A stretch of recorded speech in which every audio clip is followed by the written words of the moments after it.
Phone tapping వ్యవహారం తెలంగాణలో సంచలనం సృష్టిస్తోంది. ఈ కేసు విచారణలో విస్తుపోయే వాస్తవాలు వెలుగులోకి వస్తున్నాయి.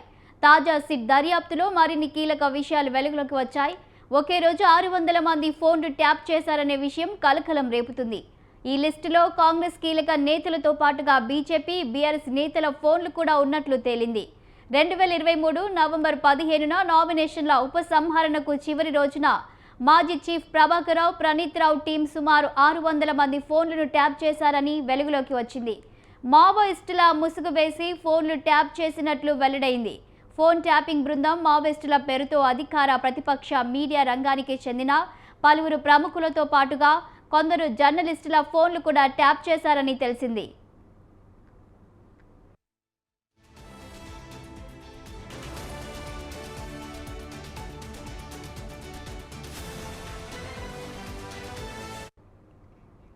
ప్రభాకర్ రావు అండ్ టీం తెలంగాణలోని ప్రతిపక్ష కాంగ్రెస్ ముఖ్య నాయకులతో పాటు అప్పటి అధికార బీఆర్ఎస్ పార్టీకి చెందిన పలువురు నాయకుల ఫోన్లను కూడా ట్యాప్ చేసింది.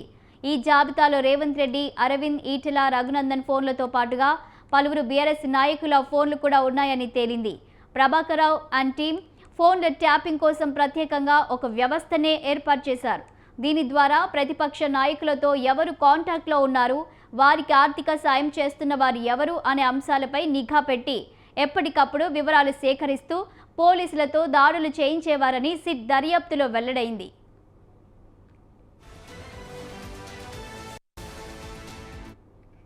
ఇదిలా ఉంటే ప్రత్యేక దర్యాప్తు బృందం సిట్ తమ విచారణను ముమ్మరం చేసింది.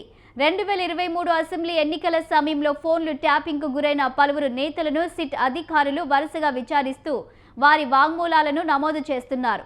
ఈ క్రమంలోనే బీజేపీ నేతలు ఈటెల రాజేందర్, రఘునందన్ రావు, ధర్మపురి, అరవింద్లను విచారణకు రావాల్సిందిగా సిట్ కోరినట్లు తెలుస్తుంది. కాగా మాజీ ఎమ్మెల్యే గోనె ప్రకాష్ రావు ఫోన్ కూడా ట్యాపింగ్కు గురైనట్లు గుర్తించిన అధికారులు సాక్షిగా అతని వాంగ్మూలాన్ని నమోదు చేశారు.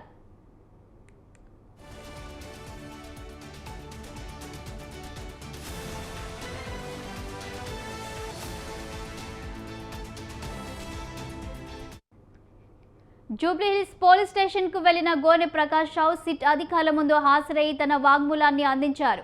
బీఆర్ఎస్ ప్రభుత్వ హయాంలో జరిగిన ఫోన్ ట్యాపింగ్ వ్యవహారం అంతా అప్పటి ముఖ్యమంత్రి కేసీఆర్ కనుసన్నల్లోనే జరిగిందని ఆరోపించారు.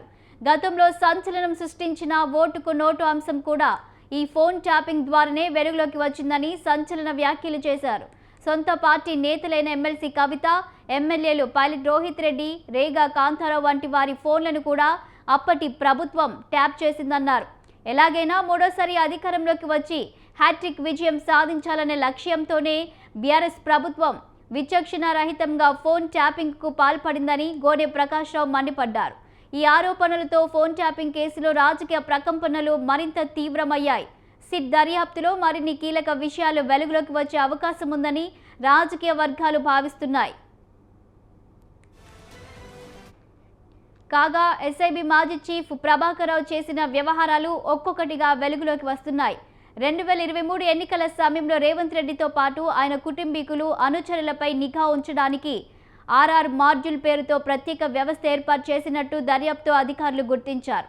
ఎస్ఐబిలోని స్పెషల్ ఆపరేషన్ టీంకు నేతృత్వం వహించిన డీఎస్పీ ప్రణీత్ రావు దీనిని పర్యవేక్షించారని వెలుగులోకి వచ్చింది. ప్రభాకర్ రావు హయాంలో అనేక మంది ఫోన్లను ట్యాపింగ్ చేశారు. వీరి కోసం మాడ్యూల్స్ రూపొందించారు.